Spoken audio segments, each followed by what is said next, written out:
개념 로그의 기본 연산 및 공식에 대해서 한번 알아봅시다. 먼저 로그 정의를 한번 제가 써드릴게요. 로그의 정의. 로그 정의 같은 경우는 왜 로그가 발생을 해야 되는지부터 따져보셔야 되는데, 저는 지수식이라고 한번 표현해 볼게요. 지수식. 지수식이면 AX승을 N이라고 합시다. 이거를 지수식이라 하죠. 얘를 조건에 맞게 잘 설정하셔서 바꿀 수 있습니다. 어떻게 바꾸시냐?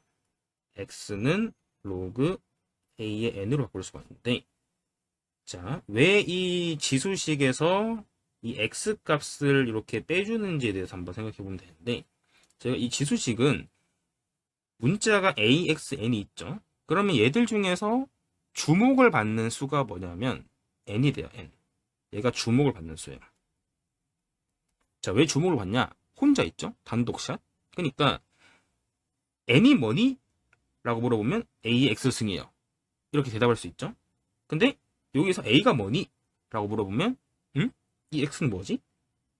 애매하죠.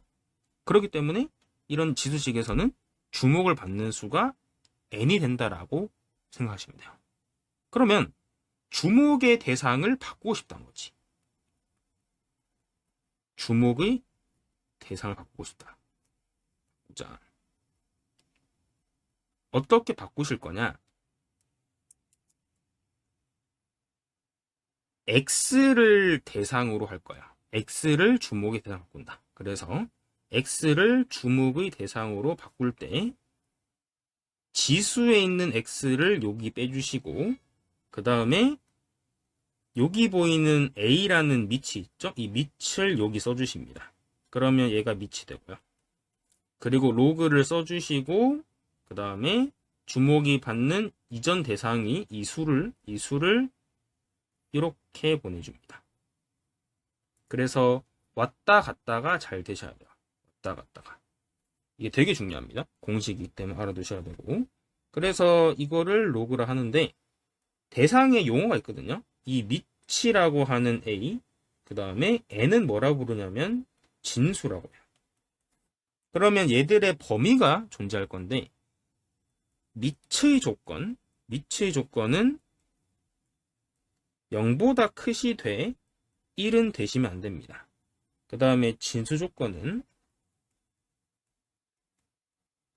진수값이 0보다 크셔야 됩니다.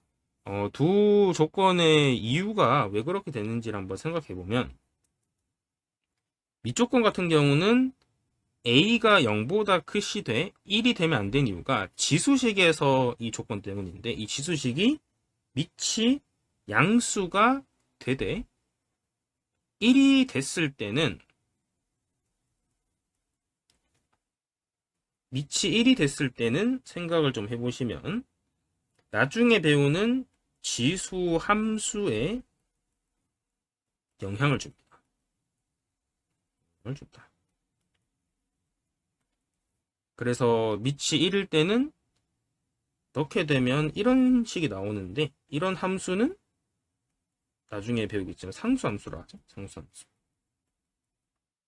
그래서 상수함수 꼴이 되니까 나중에 지수함수에 영향을 준다. 뭐 이 이외에도 다른 요인들이 있지만, 그래서 지수함수에 영향을 준다라고 생각하셔서 이제 밑이 1이 되면 안 된다 라고 알아두시면 되고요.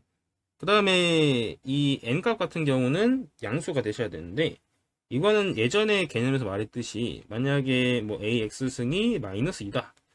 그러면 이제 제곱을 해서 x가 실수 범위일 텐데, 실수 범위에서 마이너스 2가 될 수가 없겠죠. 그래서 이런 것들은 이런 이유 때문에 안 됩니다라고 알아두시면 됩니다. 그래서 이제 이 정의들을 가지고 파생된 문제들이 기출 문제 되게 많습니다. 그래서 이 정의에 관한 문제들을 잘 기억을 해두시고 알아두시면 좋을 것 같습니다. 네, 개념 로그의 기본 연산 및 공식에 대해서 한번 봅시다. 실제로 이 개념들은 문제집에 되게 많이 나와 있어요. 근데 학생들이 이제 잘 못 쓰는 경우나 또는 활용도가 많이 떨어지죠. 실제로 식을 보고 나서 활용도를 못 잡은 학생들이 많기 때문에, 그래서 제가 주로 사용하는 공식들에 대해서 한번 얘기해 볼게요. 먼저 로그 연산들인데 이제 많이 헷갈리면 안 되겠죠. 이런 mn이 있다 치면 곱은 이렇게 합으로 분류하면 되겠죠. 그래도 간혹 가다가 학생들이 충격을 빠뜨리게 하는데 이렇게 쓴 학생들도 봤고요. 이제 충격 알겠죠. 그 다음에 이렇게 쓴 학생들도 있었어요. 충격과 공포입니다. 알겠죠? 이렇게 쓰시면 안 돼요. 알겠죠?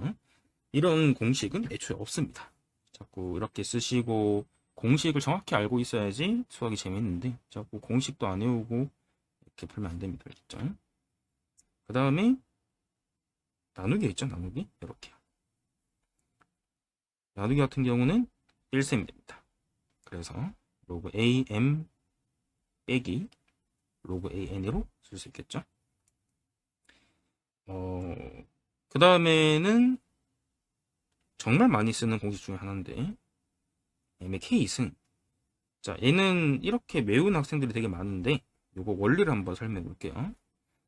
굉장히 쉬운 원리인데 학생들이 잘 모르더라고요. mk승은 실제로 로그 a의 m 값이 k번 있겠죠? 이렇게 k번이 있습니다. k번. 그러면 m 값이 k번이 있으니까 이 곱셈은 아까 위에서 봤듯이 덧셈으로 분리가 가능하죠. 그래서 얘들을 다 분리해 줍니다.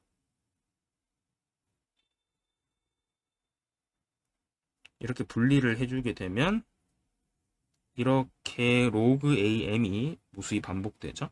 근데 이 반복되는 횟수는 k번이 되겠죠.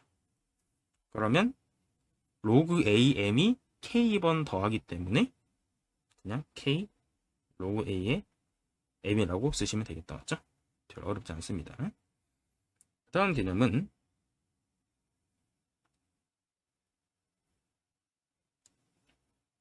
로그 a의 n승 그 다음에 m의 k승 이렇게 써볼게요. 여기 이제 밑에 거듭 제곱이 있으면 이 n승은 앞으로 나오고 나올 때 분모로 나옵니다. 분모. 그 다음에 k승은 분자로 나오게 돼요. 그래서 n분의 k 로그 am이라고 적어주시면 되겠죠. 이것도 비슷한 원리로 문제를 증명하시면 되는데 굳이 증명할 필요는 없을 듯 해서 그냥 공식만 암기해 두시면 좋을 것 같습니다. 그 다음에 제가 진짜 많이 쓰는 공식 중에 하나인데 밑변환이죠. 밑변환. 자, 밑변환 공식은 이제 왜 사용을 하는지를 알아두셔야 돼요. 왜 사용하는가? 이게 되게 중요한데 사용하는 목적은 뭐냐면 로그 연산을 하기 위해서요. 정말 간단한 원리죠. 로그 연산을 해야지만 계산이 되기 때문에 로그 연산을 할 때 밑을 통일을 미리 시켜줘야지만 방금과 같은 이런 개념들을 이용한 공식들을 다 쓸 수가 있다는 거죠. 그래서 로그 연산을 하기 위해서 쓰는 걸 알아두셔야 되고요. 그러면 기본적으로 어떻게 하냐? 로그 AB가 있는데 내가 이 A라는 밑이 마음에 안 드는 거야. 그러면 나는 원한다. 누굴 원하냐? C라는 밑을 원한다. 거지. 그러면 C라는 밑은 어떻게 되냐? 로그 C를 써주는데 저 A라는 이 밑이 여기로 오시면 되고 그 다음에 로그 C의 B가 되겠죠? 똑같이 이 B도 위로 가시면 돼요. 그래서 이거는 공식 암기를 좀 해두셔야 됩니다. 그래서 밑변환 공식에서 암기를 해두시고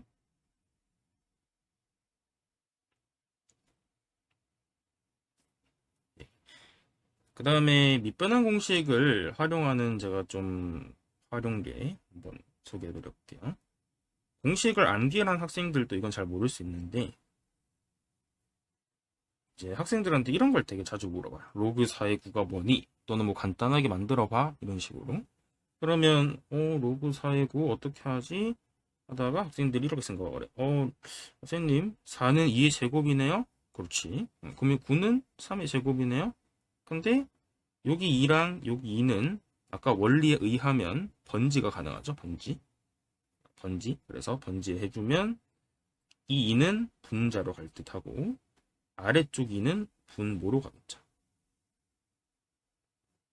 그래서 이제 이렇게 계산하시는 학생들이 되게 많은데 물론 잘했어요. 근데 제가 띵킹하는 건 뭐냐면 얘들이 애초에 둘 다 제곱이잖아. 그러면 제곱이면 밑과 진수의 거듭 제곱들은 그냥 똑같이 제곱이 딱 치면 그냥 번지 하면 돼. 근데 번지를 굳이 할 필요가 없이 그냥 루트를 씌워도 괜찮지 않을까?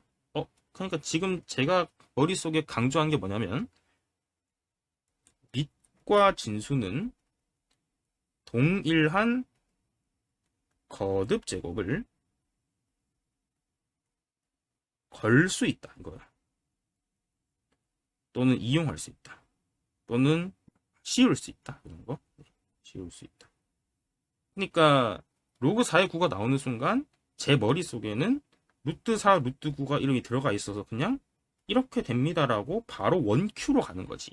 근데 이렇게 가다가는 인생이 힘들어져요. 그렇기 때문에 바로 로그 2의 3으로 슉 가는 게 중요하겠죠. 그러면 이 밑변화 공식을 원리를 잘 이해해서 활용까지 해버리면 이제 이 많은 것들이 내가 했던 계산들이 다 허수가 되고 그냥 바로 그냥 이렇게 탁탁탁 나오니까 수학이 재밌어져. 예를 들어서 이런 거 이제 뭘까요? 이제 원규의 대입이 나와야 돼. 바로 쌤 밑과 진수를 뭐 한다? 제곱하면 되잖아요. 그렇지. 이건 같은 거야. 이렇게요. 이게 재밌어진다니까. 한번 더 해볼까요? 뭐 이런 거 27, 그 다음에 64 이렇게요. 그러면 둘 다 27은 3의 3승, 64는 4의 4승이니까 와우. 이게 바로 쓸 수 있다는 거죠. 그래서 제가 강조하는 것들 중에 하나이기 때문에 강요예요. 강요 알겠죠? 엄청 중요하기 때문에 밑변화 공식을 알기만 하는 게 아니고 이런 활용까지도 알아두셔야 되겠죠. 그래서 번지하는 활용이 얘가 있습니다. 꼭 기억을 해두셔야 돼요. 알겠죠? 시험 칠 때 되게 유리할 수 있습니다. 기억해두세요. 네, 그 다음은 이제 밑변화 공식 중에서 많이 쓰인 것 중에 하나가 뭐냐면 이런 게 있습니다.